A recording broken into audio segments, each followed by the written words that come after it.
नमस्कार किसान साथियों, आज के इस वीडियो में हम बात करने वाले हैं नेनुआ की खेती कैसे करेंगे और कौन सी समय में करना चाहिए, उसके लिए मिट्टी कैसा चाहिए। साथ ही बात करेंगे कौन सी वैरायटी को लगाना चाहिए जिससे आपको अधिक से अधिक पैदावार मिल सके और इसका बीज उपचार कैसे करना चाहिए। अगर आप नर्सरी से ट्रांसप्लांट करने वाले हैं तो उसके लिए जड़ उपचार कैसे करना चाहिए और कौन से दवाई से करना चाहिए जिससे कि आप नेनुआ की सफल खेती कर पाएंगे और अधिक से अधिक मुनाफा कमा सकते हैं। किसान साथियों, आज की इस वीडियो में इन सारी चीज़ के बारे में बात करने वाले हैं। नमस्कार किसान साथियों, मैं हूं प्रहलाद, आप सभी देख रहे हैं आपका अपना चैनल अन्नदाता। अगर आप लोग इस चैनल पर पहली बार आए हैं, चैनल को सब्सक्राइब करें और बेल आइकन को जरूर दबाएं। खेती बाड़ी से जुड़ी जो भी जानकारी है वो आपको मिलती रहेगी। किसान साथियों, चलिए वीडियो को स्टार्ट करते हैं। पहले हम बात करते हैं कि नेनुआ लगाने के लिए जो सही समय क्या होता है, परफेक्ट समय क्या होता है। तो किसान साथियों, नेनुआ को आप सभी समय में लगा सकते हैं, सभी मंथ में लगा सकते हैं, बहुत ही अच्छा ग्रो करता है। लेकिन इसके लिए जो परफेक्ट समय होता है, एक अनुकूल समय होता है, वह आप इसको साल में 2 बार लगा सकते हैं। पहले आप फरवरी और मार्च के समय में लगा सकते हैं,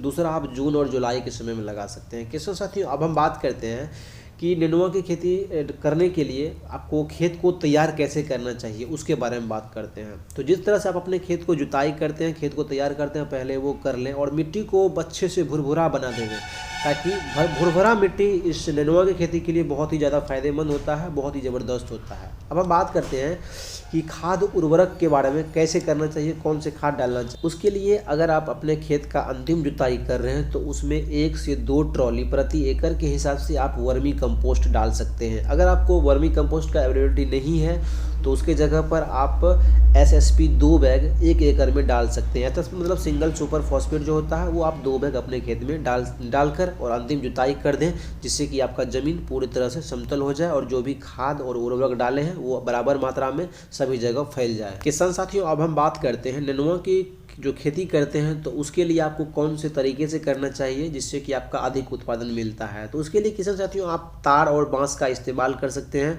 जो मचान बनाते हैं उस तरह से करके आप तार और बांस से आप इसका खेती कर सकते हैं। उसके लिए आपको थोड़ा सा कॉस्ट अधिक पड़ जाता है, क्योंकि आपको बांस खरीदना पड़ता है और तार भी खरीदना पड़ता है, लेकिन अधिक उपज इससे आपको मिलता है। किसान साथियों, अगर हम बात करें दूसरे तरीके से कैसे लगा सकते हैं तो उसके लिए इसको आप समतल ज़मीन पर भी लगा सकते हैं। उस समय आपका 0 कॉस्ट पड़ता है, खर्च बिल्कुल नहीं पड़ता है और आपका उत्पादन भी अच्छा खासा मिलता है। किसान साथियों, अगर हम बात करें नेनुआ की खेती के लिए जो परफेक्ट तापमान होता है, जो टेम्परेचर होता है, तो 14 से 30 डिग्री सेल्सियस तक का इसका जो तापमान होता है वो इसके लिए कंफर्टेबल होता है, वो सही तापमान इसके लिए होता है। किसान साथियों, अब हम बात करते हैं बीज लगाते समय या पौधे लगाते समय आपके जो पौधे से पौधे के बीच का दूरी रखना चाहिए वह आपको 2 से 2.5 फीट का रखना चाहिए।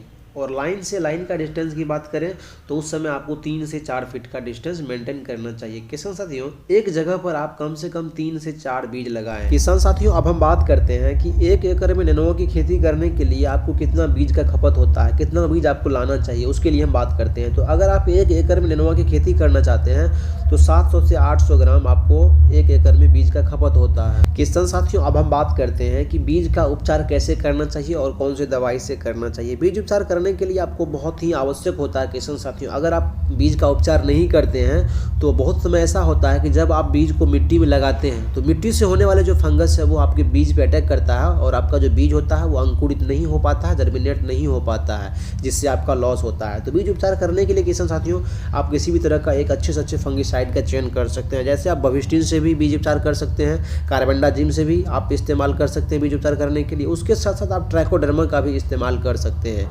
अगर आप किसान साथियों नर्सरी से पौधा को निकाल कर ज़मीन में लगाना चाहते हैं तो उस समय आपको क्या करना चाहिए कि 10 ग्राम ट्राइकोडर्मा 1 लीटर पानी में अच्छे से घोल बनाकर और आप उखाड़े हुए जो प्लांट है नर्सरी से उसके जड़ को भिगोए और भिगोने के बाद थोड़ा देर उसमें हवा लगने के बाद उसको आप ट्रांसप्लांट कर सकते हैं। इससे क्या होगा कि जो मिट्टी से आने वाले फंगस है वो आपके पौधा पर अटैक नहीं करता है और आपका जो पौधा है वो सुरक्षित ग्रो करता है, सुरक्षित विकास करता है। किसान साथियों, अब हम बात करते हैं एकदम एक देसी जुगाड़ के बारे में। जब आपका पौधा 15 दिन का हो जाता है तो उस समय क्या होता है कि जो नेनुआ का पौधा होता है इस पर वायरस का अटैक बहुत ही ज़्यादा होता है। तो उस चीज़ को कंट्रोल करने के लिए आप एक मिक्सर बना सकते हैं, जिसके लिए आपको नीम का पत्ती 1 से 2 kg लेना चाहिए और उसके साथ में गौमूत्र आपको 5 से 6 लीटर लेना चाहिए। इन दोनों को एक अच्छे बर्तन में ढक्कन से ढक कर आपको रख देना चाहिए कम से कम 7 से 8 दिन तक। 7 से 8 दिन तक रखने के बाद इसको आप एक छलनी से छान सकते हैं और छानने के बाद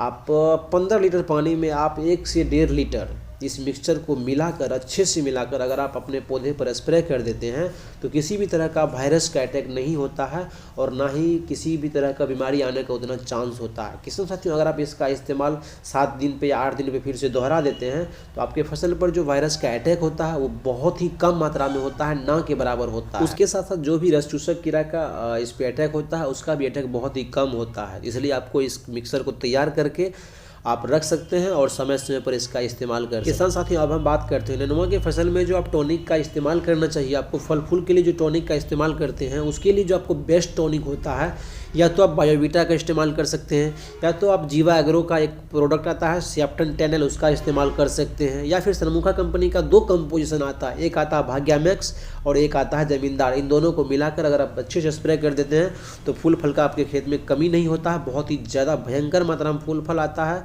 और आपके फल का साइज भी अच्छा मिलता है और अधिक उत्पादन भी मिलता है। किसान साथियों, हम एक चीज़ बात करते हैं कि आप नेनुआ की खेती करते हैं तो उसमें एक चीज़ आप जरूर नोटिस करते होंगे कि जो नेनुआ का फसल होता है उसमें जो लाल मकड़ी होता है, रेड माइट्स होता है, उसका अटैक बहुत ही ज़्यादा मात्रा में होता है। तो उसके लिए जो आपको इस्तेमाल करना चाहिए किसान साथियों, इमिडाक्लोप्रिड जो होता है 17.8% वाला, वो आपको 15 लीटर पानी में 15 से 20 ml का घोल बनाकर अच्छे से रखना चाहिए और उसका स्प्रे करना चाहिए, जिससे जो लाल कीट होता है उसका निपटारा होता है, उसको आप अच्छे से कंट्रोल कर सकते हैं और अपने फसल को बचा सकते हैं। या फिर आप जो प्रोफोरोफॉस होता है उसका भी इस्तेमाल करके आप लाल कीट को नियंत्रण कर सकते हैं। उसके साथ साथ आप एसीफेट का भी इस्तेमाल करके इससे आप छुटकारा पा सकते हैं। किसान साथियों, आज का ये वीडियो आपको कैसा लगा कमेंट बॉक्स में बताएं। अगर वीडियो अच्छा लगा हो तो वीडियो को लाइक करें और अपने किसान साथियों के साथ इस वीडियो को जरूर शेयर करें और हमारे चैनल को सब्सक्राइब करें। खेती बाड़ी जुड़ी जो भी जानकारी है वो आपको मिलती रहेगी। मिलते हैं एक नए वीडियो में एक नए अंदाज के साथ।